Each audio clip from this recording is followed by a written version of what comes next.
ክቡራን ሊቃነ ጳጳሳት ቀደም ሲል ስማችሁ የተዘረዘረው የቤተ ክርስቲያኒቱ የተለያየ ስራ ኃላፊዎች እንዲሁም የከተማችን ዋና ከንቲባ ልላቸው ነበር፣ ምክትል ናቸው። ምክንያቱም የሐዋሳ ዋና ከንቲባ ቅዱስ ገብርኤል የእሳቸውም የሚቀበሉ ይመስለኛል። ይሄ ሁሉም የከተማው ሰው አጨብጭቦ የሚቀበሉ ሀሳብ ነው የሚያዘው። ዋናው ከንቲባ ማን ነው? ኧረ ጮክ በሉ፣ ኧረ ጮክ በሉ። ቤት መድቡልኝ ሳይል አጃቢ አድርጉልኝ ሳይል ውሎ አበል ክፈሉኝ ሳይል ቀን ከሌሊት ከተማዋን እየጠበቀ ያለው ማን ነው? ስለዚህ ዋናው ከንቲባ ማን ነው? ማን ነው? ምክትል ከንቲባችን በመካከላችን አሉ።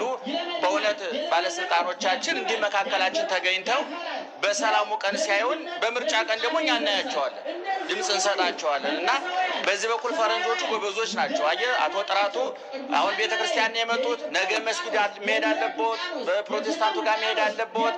እግዚአብሔር የለም የሚል ቢያጋጥመዎት ማስተዳደር አለቦት። ምክንያቱም ለነፍሱ እንጂ ለኪሱ እንጂ ለነፍሱ አልተመደቡም። እሱ ምንም ማምለክ ይችላል፣ እርስዎ ግን መገኘት አለቦት።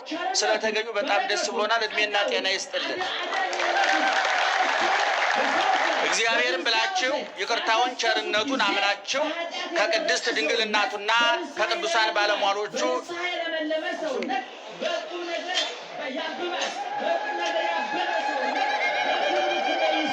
አይልልም ትሉት እናንተ ምንድን ሰው እያወሩ እኮ ነው። በርቱ እያላችኋቸው የእግዚአብሔር ቤተሰቦች ምእመናን እንዴት አደራችሁ?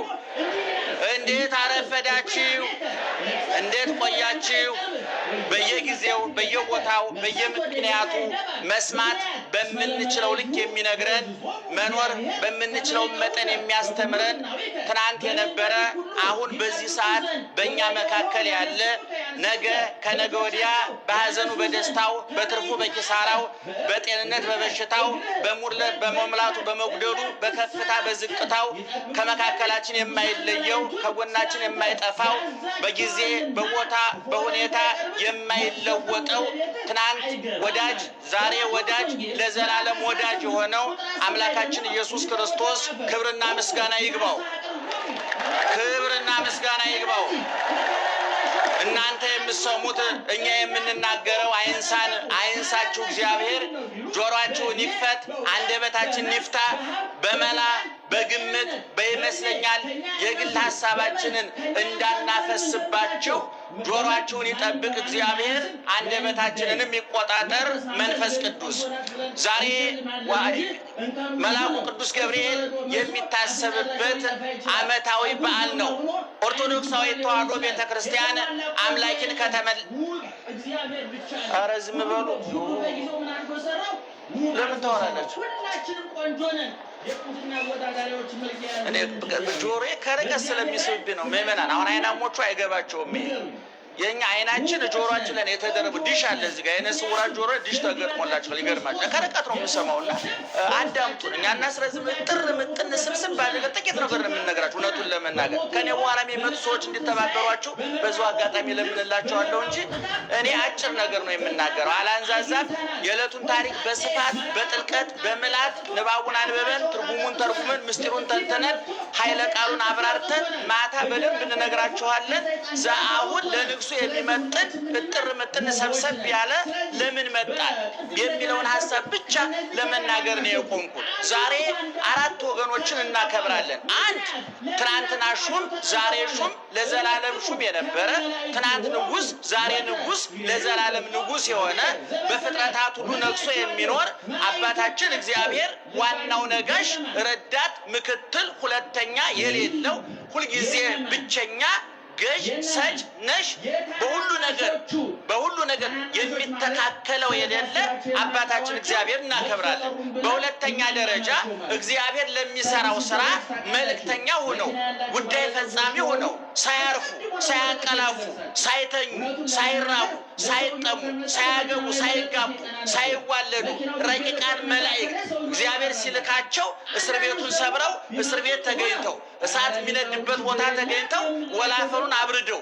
በበረሃ ሲከራተቱ የበረሃውን ቃጠሎ አብርደው እየተላኩ ሁሉም ቦታ እየተገኙ የሰው ልጅ ያገለገሉ ቅዱሳን መላእክት አሉ። በሁለተኛ ደረጃ እነሱ እናያለን። በሶስተኛ ደረጃ እግዚአብሔር ቸርነቱን መልአኩ ረዳትነቱን እንዲገልጥላቸው ራሳቸውን ያመቻቹ ዓለማዊ ፍላጎታቸውን በሃይማኖት ምላጭ ገርዘው የጣሉ ፍላጎታቸውን ያራገፉ የዓይን አምሮት የሥጋ ምኞት ያላታለላቸው ወርቁ ብልጭልጩ የሚታየው ነገር ሹመቱ ሽልማቱ ግምጃ አውራጃው ያታለላቸው ልጠጣ የሚል ስግብግብ ሰውነታቸውን በእግዚአብሔር ፈቃድ ቆርጠው የጣሉ ወጣትነታቸው እንደ እንፋሎት የሚለበልብ ስጋዊ ፍላጎታቸውን የገደሉ ወጣትነታቸውን ያስባረኩ መብላት መጠጣት የጥሩ ኑሮ መመዘኛ ነው ተብሎ በሚወሰድበት ዓለም መርጠው የበሉ መርጠው ያሰቡ መርጠው የተናገሩ የንጉሱ ግርማ ሞገስ ያላስደነገጣቸው ወጣቶች ናቸው። ነገ ብሩህ ተስፋ ይጠብቃቸዋል። አውቀንበት ተጠጋግተን ሹመት እናገኝ ገንዘብ እናትርፍ ሳይሉ አይነ ልቦናቸው በርቶላቸው ወጣትነታቸው ተባርኮላቸው እግዚአብሔር ያስደሰቱ ለእግዚአብሔር አይን የሞሉ ለመላኩ አይን የሞሉ ሶስት ወጣቶች አሉ።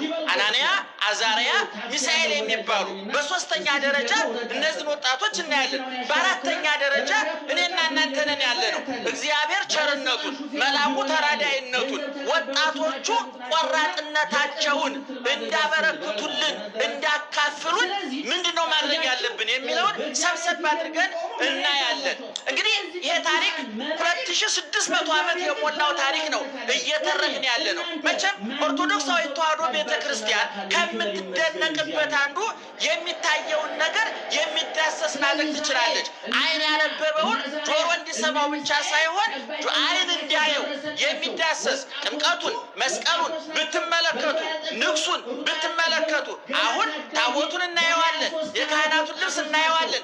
በሚታየው ግዙፍ አገልግሎት የረቀቀ በረከት የምታሰጥ በሚታይ ውሃ አጥምቃ የማይታይ ጸጋ የማይዳሰስ ጸጋ የምታጎናጽፍ ዮርዳኖስ ወርዳ ጥምቀቱን ቀራንዮ ወጥታ ስቅለቱን ቤተልሔም ወርዳ ልደቱን የምታሳይ የምትዳሰስ የምትጨበጥ ቤተ ክርስቲያን በሰማይ የእግዚአብሔር በምድር የኢትዮጵያውያን ንብረት የሆነች ሙሉ ስንዱ ቤተ ክርስቲያን ተሰርታ ያለቀች በጳጳሱ በፓትርያርኩ ፈቃድ በሊቃውንቱ ፈቃድ የማትመራ ምንተይቤ መንፈስ ቅዱስ የምትል እንጂ ምንተይቤ ጳጳስ ምንተይቤ መጋቢ ሐዲስ የማትል ሕያዋኑ እየደገፏት ሙታኑ እየደገፏት ሕያዋኑ እየገፏት የምትኖር ቤተ ክርስቲያን እንድትዳሰስ እንድትጨበጡና የተሰራች በክርስቶስ ተቀዳ የተሰፋች ከፍ ሲል በክርስቶስ ዝቅ ሲል በገብረ ክርስቶስ ወይም በቅዱሳን ልክ የተሰራች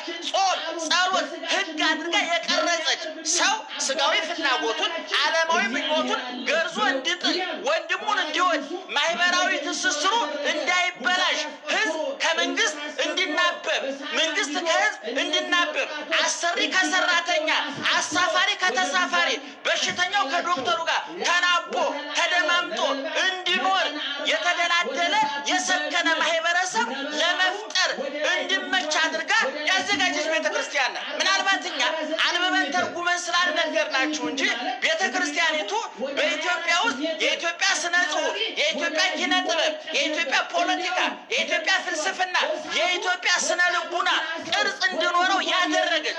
ደህና ዋላችሁ አላችሁ እንዴ? ማርያምን በሉስ እስኪ አጨብጭቡ። ድገሙ። ስለዚህ አሁን ቤተ ክርስቲያኒቱ ቅድም እንደነገርኳችሁ የመላእክትን ድርሻ በቦታቸው አምላክን ከተመላኪ ለይታ እኛ በክርስቶስ ትናንትናም አልተደራደርንም፣ ዛሬም አልተደራደርም፣ ለዘላለም አንደራደርም። የመደራደር መብትም የለንም። እውነቱን ለመናገር ይሄንን ለይታ ያስቀመጠች ቤተ ክርስቲያን ናት። አሁን ዛሬ ለምሳሌ መልአኩን የላከው ማን ነው? መልአኩን የላከው ማን ነው?